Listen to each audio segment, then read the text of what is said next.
Hello everyone, welcome to my YouTube channel. तो कैसे हैं आप बेटा? बहुत अच्छे से होंगे। पिछले वीडियो में हम लोगों ने acidic buffer, basic buffer, buffer क्या होता है उसको समझ लिया था। बफर जो होता था उसको भी हमने पढ़ा। एसिडिक बफर के कैलकुलेशन कैसे करेंगे, पीएच उसका कैसे निकालेंगे ये भी हम लोगों ने जान लिया। काम कैसे करता है ये भी जान लिया था। और उम्मीद है कि जो बेसिक वाला हम छोड़े थे आप लोगों के लिए वो भी कर लिए होंगे। अगर नहीं किए हैं तो कमेंट में जरूर बता दीजिएगा। आज हम लोग पढ़ेंगे बेटा, यहाँ पे क्या लिखा गया है, आयनिक एवं विलेयता गुणनफल। बहुत इंपॉर्टेंट है, क्वेश्चंस यहाँ से बार बार पूछे जाते हैं, ये याद रखिएगा। अगर मैं बात करूं आयनिक एवं विलेयता गुणनफल क्या होता है, तो आयन का क्या मतलब होता है कि टूटना। चलो जरा ध्यान से समझना, पहले इसको हम लोग समझते हैं। मान लो हमारे पास एक ऐसा कुछ बर्तन है, ठीक है। इसमें हमने क्या मिलाया है बेटा? जल। इसमें हमने क्या मिलाया है? यहाँ पे जल मिलाया है। अब हम इसमें कोई भी साल्ट यहाँ पे डाल रहे हैं। एजीसीएल एक क्या है? हमारा साल्ट है।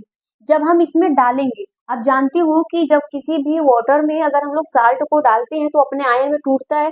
ये सब तो हम लोगों ने पीछे ही पढ़ चुका है, ठीक। तो यहाँ पे क्या होगा बेटा, ये एजी प्लस में टूटेगा और सीएल माइनस में ये टूटेगा इस प्रकार से। तो इस प्रकार से जब ये टूटता है तो हम लोग इसी को अब पढ़ेंगे कि आयनिक एवं विलेयता गुणनफल यहाँ पर होता क्या है।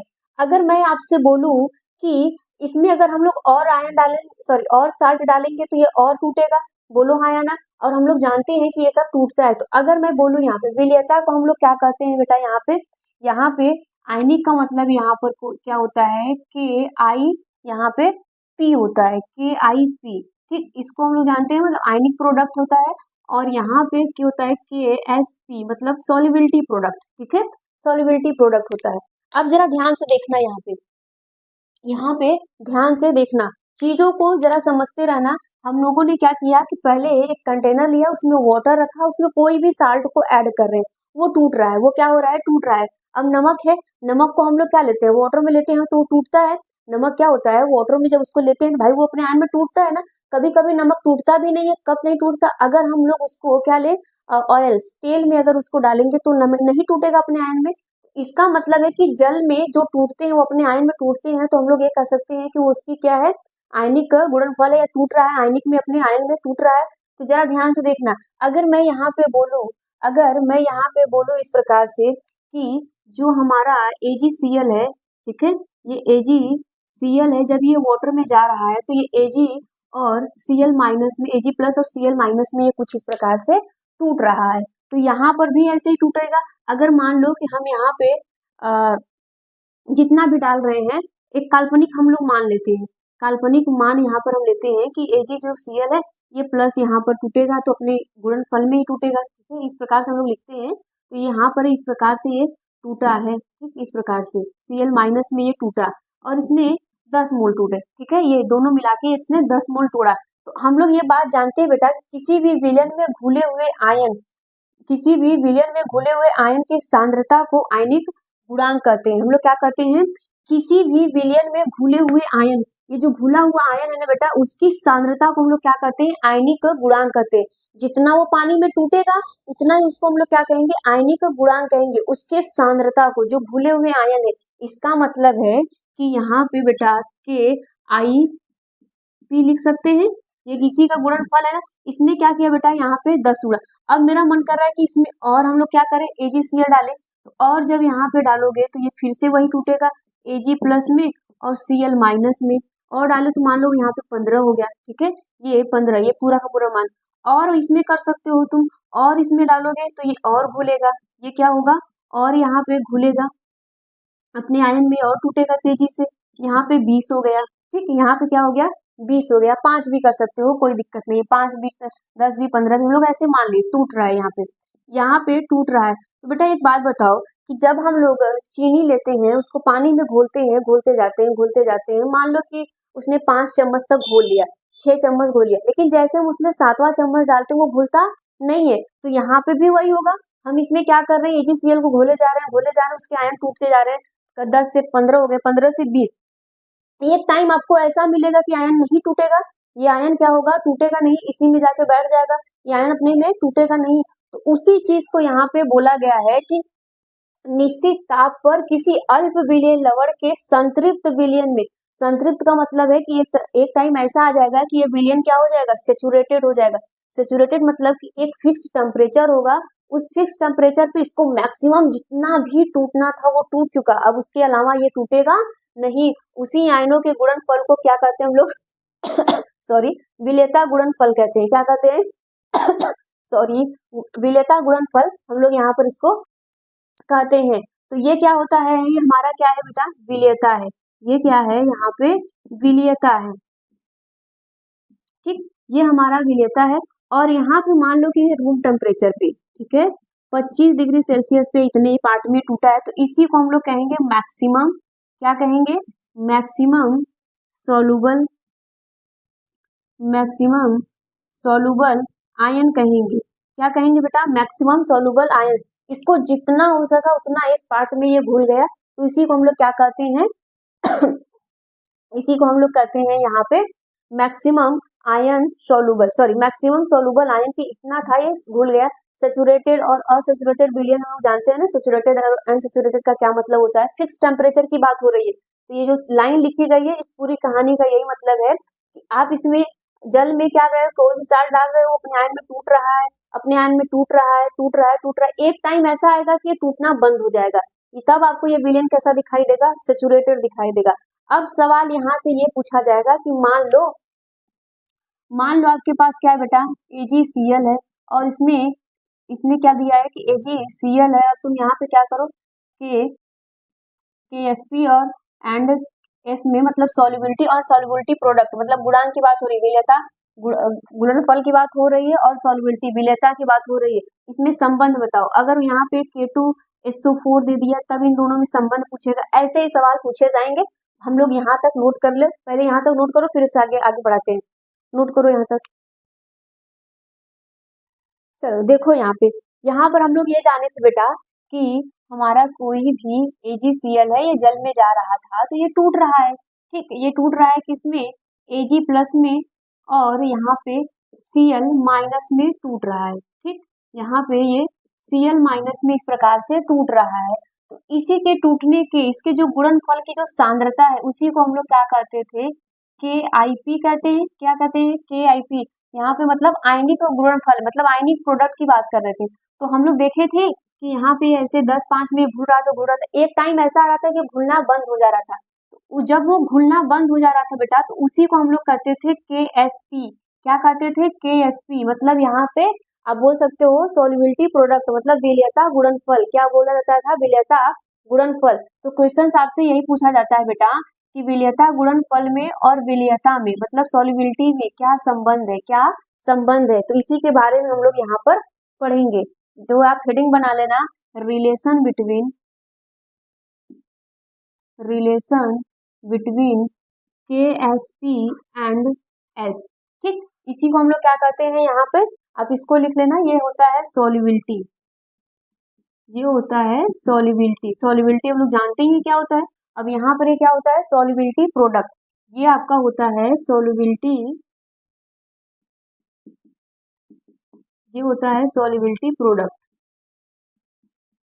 ठीक, ये R है, ये R बनाने का तरीका ना गड़बड़ है। ठीक, क्या है, सॉल्युबिलिटी प्रोडक्ट है।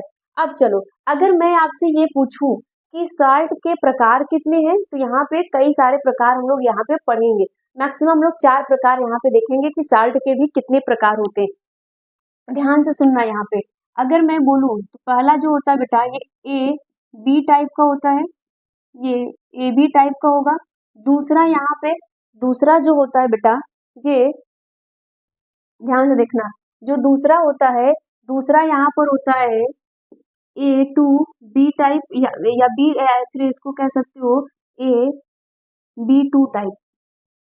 ठीक, इस प्रकार का। अगर मैं यहाँ पे तीसरा आपसे बोलूं तो जो तीसरा होता है वो तीसरा होता है AB3, ये 3 है, फिर या फिर A3B टाइप का, इस प्रकार का। अगर मैं आपसे यहाँ पे चौथे की बात करूं तो जो चौथा होता है बेटा, ये होता है A2B2, या फिर यहाँ पर क्या हो जाएगा, यहाँ पर A3 सॉरी, यहाँ पे इस प्रकार से ये 3 है, यहाँ पे A3 और यहाँ पर B2 टाइप का। इतने टाइप्स के हम लोग क्या करेंगे, सॉल्ट को पढ़ेंगे। अब देखो यहाँ पे ये जितने प्रकार के हम लोग पढ़ रहे हैं उतने प्रकार से हम लोग चीजों को बेहतर समझेंगे। आ जाओ, अगर मैं यहाँ पे बोलूं, देखो कॉपी में सही से लिखना तुम लोग, अगर मैं यहाँ पे बोलूं जो हमारे पास पहला है, पहला कौन सा है, ए बी टाइप का, ए बी टाइप का यहाँ पे जो हमारे पास सॉल्ट होंगे, ठीक। तो यहाँ पर क्या लोगे तुम, यहाँ पे जो ए बी टाइप के होंगे उसमें एग्जाम्पल के लिए जैसे हम लोग के सी एल ले रहे हैं, ये टूटेगा तो के प्लस और सी एल माइनस में NaCl ले लीजिए, ये टूटेगा तो Na plus C L minus में टूटेगा। ये क्या है बेटा, यहाँ पर ए बी टाइप के हैं, क्या है यहाँ पर ए बी टाइप के। अगर मैं यहाँ पे अमोनियम क्लोराइड भी ले लूँ जैसे NH4Cl, अगर मैं ये ले लूँ तो ये क्या टूटेगा, ठीक, NH4 प्लस Cl माइनस में, इस प्रकार से ये सब टूटते हैं। तो ये क्या है, ए बी टाइप के, मतलब ये दो आयन, एक ये दो आयन। तो यहाँ पे क्या है, टोटल कितने आयन है, एक दो, कितने आयन है, दो आयन है, कितने, यहाँ पे दो आयन है। अगर मैं यहीं पे, अगर बेटा मैं यहीं पे दूसरा टाइप ले लूँ, कॉपी में तुम लोग सही से लिखना, अगर मैं यहीं पे दूसरा हमारा कौन सा टाइप है, यहाँ पे दूसरा है A2B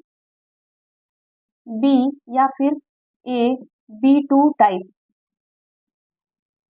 अगर मैं इस टाइप की बात करूं तो यहाँ पे जो एग्जांपल होंगे यहाँ पे होगा K2SO4, ये जो होता है बेटा यहाँ पे देखो इस टाइप का मिल गया, इस टाइप का है ना, तो यहाँ पे ये टूटेगा 2 प्लस के, है ना, और SO4 माइनस, ठीक, इस प्रकार से होता है। अगर मैं यहीं पे दूसरा ले लूं जैसे यहाँ पे N2CO3, अगर मैं यहाँ पे लूं तो 2Na प्लस और यहाँ पे क्या होगा CO3 माइनस 2, इस प्रकार से टूटेगा। अब इस टाइप के हमें लेने पड़ेंगे, जब हम लोग इस टाइप के लेंगे तो BaCl2 लेंगे, तो देखो यहाँ पे ये B प्लस में टूटा और ये क्या हो गया 2Cl माइनस में टूटेगा। अगर मैं यहीं पे ZnCl2 ले लूं तो Zn क्या होगा, Zn 2 प्लस में टूटेगा और Cl2 माइनस में टूटेगा, ठीक, सॉरी यहाँ पे 2 होगा, इस प्रकार से यहाँ पे माइनस में। समझ में आ रहा है कि नहीं, देखो यहाँ पे कितने आयन है इसमें, अगर मैं इसमें बात करूं तो कितने आयन है, दो यहाँ पे, तीन यहाँ पे, दो यहाँ पे, एक यहाँ पे, तीन हो गए, सब में क्या है, तीन तीन आयन है, तो ये तीन आयन वाले हैं। ये कौन से हैं बेटा, तीन आयन्स वाले हैं। इतना नोट करके आगे बढ़ते हैं हम लोग।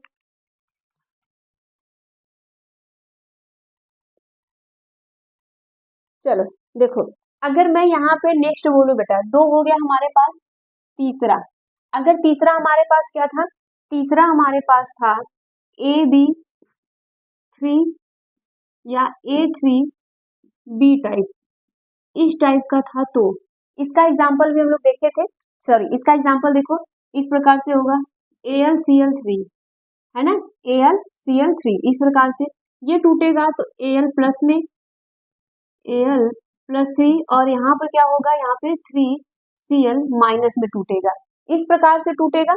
और यहाँ पे अगर हम लोग दूसरा ले लें जैसे यहाँ पे K3SO4, अगर बेटा मैं इस प्रकार का लूँ, यहाँ पे अगर मैं यहाँ पर इस प्रकार से लूँ तो क्या होगा। चलो अब नेक्स्ट एग्जांपल हम लोग यहाँ पे लेते हैं K3PO4, अगर मैं इस प्रकार का लूँ तो यहाँ पे टूटेगा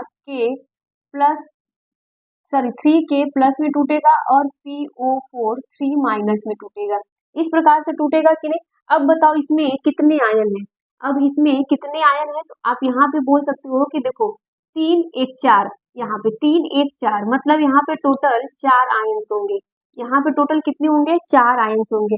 और अगर मैं यहाँ पे चौथे की बात करूँ तो हमारे पास चौथा किस प्रकार का होता था, चौथा आप जानते थे कि A2B3 टाइप का होगा, A2B3 या फिर यहाँ पे A3B2 टाइप, इस टाइप का होगा। तो क्या करेंगे, इसके लिए एग्जाम्पल हम लोग क्या लेंगे, यहाँ पर एग्जाम्पल लेने के लिए हम लोग क्या कह रहे थे, एल्युमिनियम ऑक्साइड ले लो तुम यहाँ पे, ठीक, इस तरीके का हो गया, यहाँ पे 3 होगा, 3 टाइप का।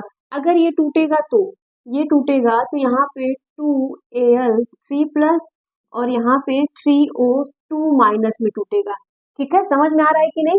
3 ऑक्सीजन है भाई, तो 3 ऑक्सीजन होना चाहिए ना, 2 एल्युमिनियम है तो 2 एल्युमिनियम होना चाहिए।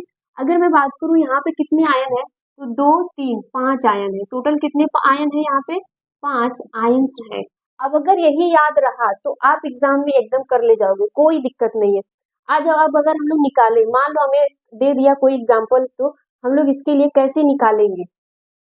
ठीक, कैलकुलेट अगर हमको लोगों को करना होगा तो पहले वाले के लिए फॉर ए बी टाइप के लिए हमें अब कैलकुलेशन करना है किसमें बेटा? के एस पी एंड एस में हमें निकालना है। ठीक, अब इसको हमें कैलकुलेट करना है तो कैसे करेंगे? तो हम लोग जानते थे कि हमारे पास क्या होता है, AgCl ले लिया हम लोगों ने, AgCl ले लिया तो ये टूटेगा Ag प्लस में और Cl माइनस में टूटेगा। तो आज इसके लिए हम लोग करते हैं, तो यहाँ पर हम लोग क्या निकालेंगे? हमें निकालना है यही, तो हम लोग यहाँ पे जानते हैं, तो KsP बराबर क्या हो जाएगा? इन्हीं दोनों का गुणनफल होगा ना भाई, इन्हीं दोनों का हम लोग क्या जानते हैं कि गुणनफल होता है। तो यहाँ पे क्या हो जाएगा? Ag प्लस और यहाँ पे Cl माइनस में, इस प्रकार से हो जाएगा। अब बताओ, हम लोग ये जानते हैं कि ये कौन है? ये सॉल्युबिलिटी होता है ना, ये सॉल्युबिलिटी होता है बेटा, ये हमेशा याद रखिएगा। जो उसकी सांद्रता होती है ये SS, मतलब ये सॉल्युबिलिटी है, ये विलेयता है। और ये क्या है? विलेयता गुणनफल, सांद्रता, इन दोनों की सांद्रता को हम लोग क्या कहते हैं? विलेयता गुणनफल, ये होता है। अगर मैं यहाँ पे बोलूँ कि SP बराबर, तो यहाँ पे भी 1 है और यहाँ पे भी 1 है, इन दोनों का जब गुणा करोगे तो क्या हो जाएगा? यहाँ पे S2 आ जाएगा कि नहीं? S2 आ जाएगा। तो इस प्रकार से हम लोग यहाँ पे निकालना सीखेंगे। इसी प्रकार से हमें ये रिलेशन पूछा जाता है। अगर मैं यहीं पे दूसरा टाइप लूँ, फॉर दूसरा हमारे पास कौन था? दूसरा हमारे पास बेटा था यहाँ पर A2 फॉर A2B या फिर AB2 टाइप। जब इस टाइप का हमारे पास एग्जाम्पल होता है तो हम लोग क्या करेंगे? चलो, इस टाइप के एग्जाम्पल के लिए हम लोगों ने क्या लिया? यहाँ पे BaCl2 ले लिया। अब ये टूटेगा तो 2 यहाँ, सॉरी, यहाँ पे क्या होगा? B 2 प्लस में हो जाएगा और यहाँ पे क्या होगा? 2Cl माइनस, इस प्रकार से होगा। अब देखो, अब हम लोग जानते हैं कि जब हम लोग सांद्रता लिखते हैं बेटा, तो ये इसके पावर में ऊपर चला जाता है, ये पीछे हम लोग जान लिए हैं। तो यहाँ पे क्या हो जाएगा? KsP बराबर अगर हम लोग लिखेंगे तो यहाँ पे हो जाएगा B 2 प्लस में ऐसा, और यहाँ पे जो कोफिशिएंट नंबर है, जो गुणांक होता है, ये चला जाता है उसके सर पे, इस प्रकार से यहाँ पे 2 हो जाएगा कि नहीं? अब यहीं पे हम लोग को लिखना पड़ेगा, अब इसके थ्रू लिखना पड़ेगा। तो यहाँ पर क्या हो जाएगा? KsP, और यहाँ पे क्या हो जाएगा? यहाँ पे कितने आए हैं भाई? यहाँ पे 2 है ना, तो ये 2 आएगा कि नहीं? यहाँ पे तो S हो जाएगा, जैसे इस प्रकार से हम लोग लिखते थे। तो गुणे यहाँ पे 2 था, देखो 2S हो गया, इसके पावर 2 लगा दो। अब अगर आपसे पूछा जाएगा कि KsP बराबर कितना होता है, तो कितना आएगा? 4sp3 हो जाएगा, सॉरी 4s3 होगा कि नहीं? 4s3 होगा। इस प्रकार से ये निकाल सकते हो। यहाँ तक नोट करो जल्दी से।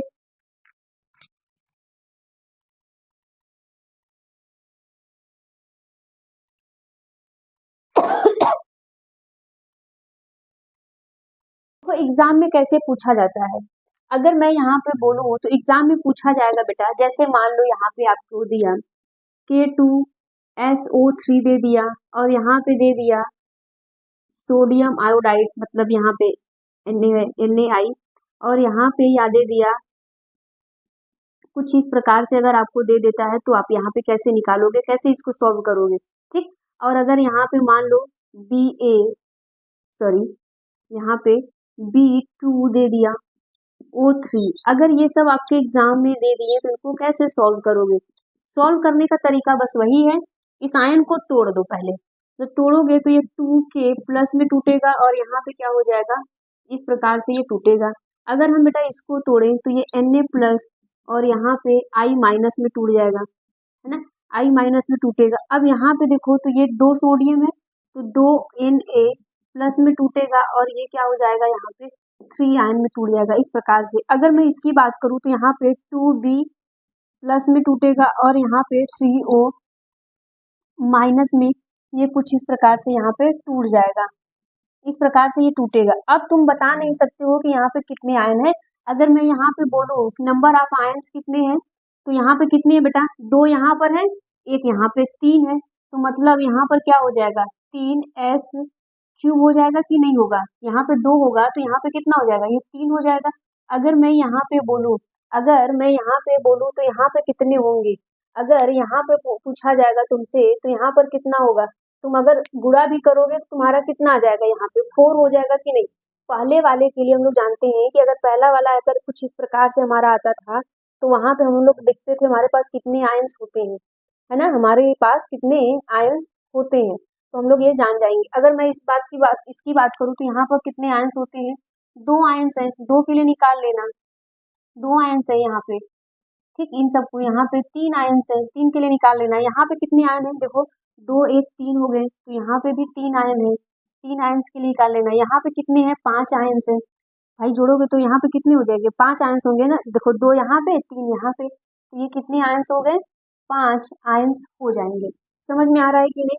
अब तुम जानते हो बेटा कि 5 आयंस का निकालने के लिए कितने मान होते हैं, 5 का मान कितना हो जाता है, तुम जान रहे हो कि 5 के लिए अभी हमने किया तो यहाँ पर कितना आया, 108 एस, ये एस 5 हो गया। अगर 3 के लिए हम लोग बोले तो यहाँ पे 27 हो जाएगा, है ना, 27 एस, ये देखो 4 आ गया है। इस प्रकार से तुम जानते हो यहाँ पे कितने कितने आएंगे, कैसे कैसे कर सकते हो, ठीक है। इतना नोट कर लीजिए बेटा यहाँ तक।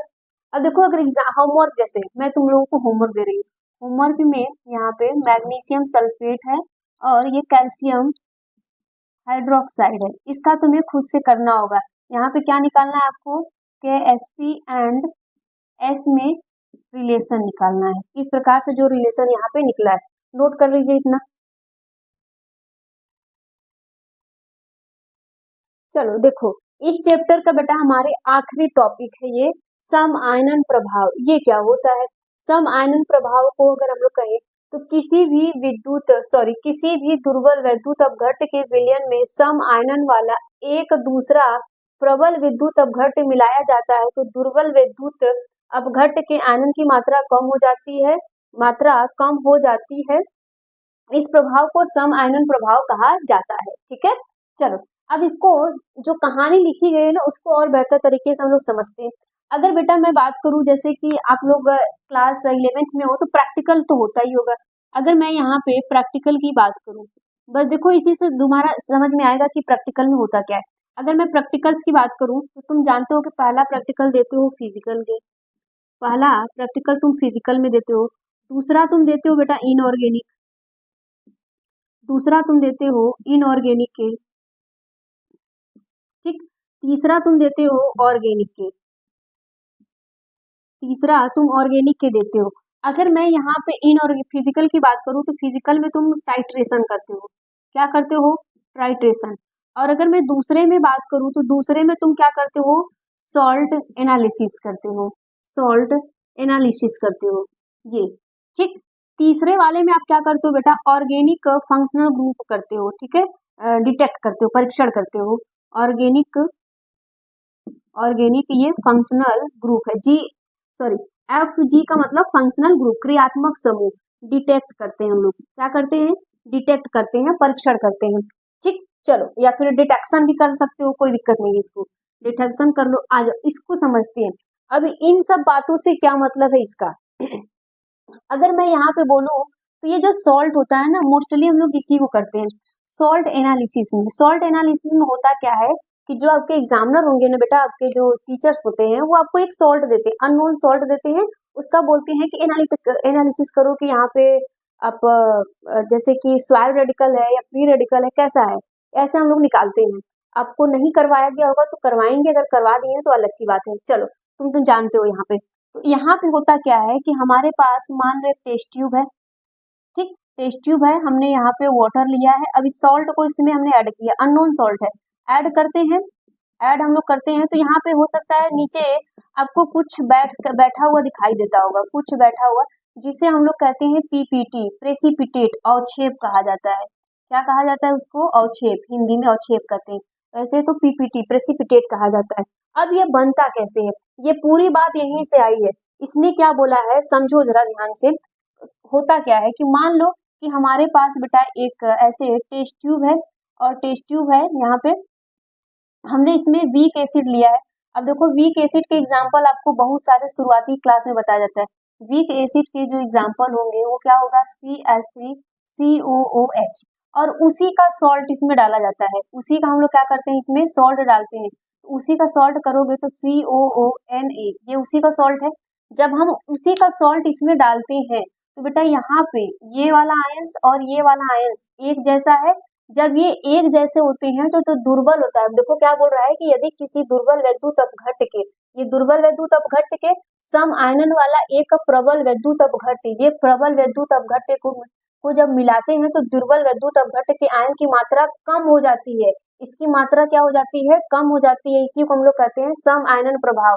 तो ये जो बेटा एक दूसरे के आयन जो एक दूसरे के सिमिलर है ना, यही पानी में जाके ये पीपीटी के तौर पे, ये पीपीटी के तौर पे क्या हो जाएंगे? नीचे बैठ जाएंगे। ये पीपीटी के तौर पे क्या हो जाएंगे बेटा? यहाँ पे नीचे बैठ जाते हैं ये। ठीक, ये जो जाता है नीचे बैठ जाता है, इसी को हम लोग क्या कहते हैं? सम आयनन प्रभाव कहते हैं। और यही हम लोग क्या करते हैं? प्रैक्टिकल करते हैं एग्जाम में। क्या करते हैं बेटा? यही प्रैक्टिकल करते हैं। अगर मान लो तुम्हारा मन किया तो तुम दूसरा भी ले सकते हो। दूसरे एग्जाम्पल के लिए तुम क्या करोगे? यहाँ पे एक टेस्ट ट्यूब लोगे और इसमें क्या करोगे? आप HCl डाल दिए और उसी का क्या किए? एक वीक एसिड भी डाल दिए, HCN डाल दिए, ये डाल दिए। तुम्हारा क्या होगा? ये जो सम आयनन वाले हैं, ये सम आयनन वाले ये जाके नीचे बैठ जाएंगे। इसी को हम लोग एनालिसिस करते हैं, सॉल्ट एनालिसिस करते हैं। ठीक, अब आ गया सम आयनन प्रभाव। सम आयनन प्रभाव का मतलब, पूरी कहानी का मतलब यही है कि आप क्या करिए? दुर्बल कोई भी एसिड है उसमें उसी का साल्ट मिलाइए और जो सम आयन होंगे, एक जैसे जब आयन मिलेंगे तो वो क्या बना लेंगे? पीपीटी और शेप बना लेंगे, प्रेसिपिटेट बना लेंगे, वो टेस्ट ट्यूब में जाके नीचे बैठ जाएंगे। ठीक है, तो आज ये हमारा चैप्टर खत्म हो जाता है। कोई भी डाउट होगा तो कमेंट में जरूर बताइएगा। अब हम लोग नेक्स्ट वीडियो में नेक्स्ट चैप्टर की बात करेंगे। शायद हम लोगों का नेक्स्ट चैप्टर होगा वो रेडॉक्स अभिक्रिया है। ठीक, उसकी हम लोग बात करेंगे। कोई भी डाउट होगा तो बेटा कमेंट में जरूर बताना। Thank you.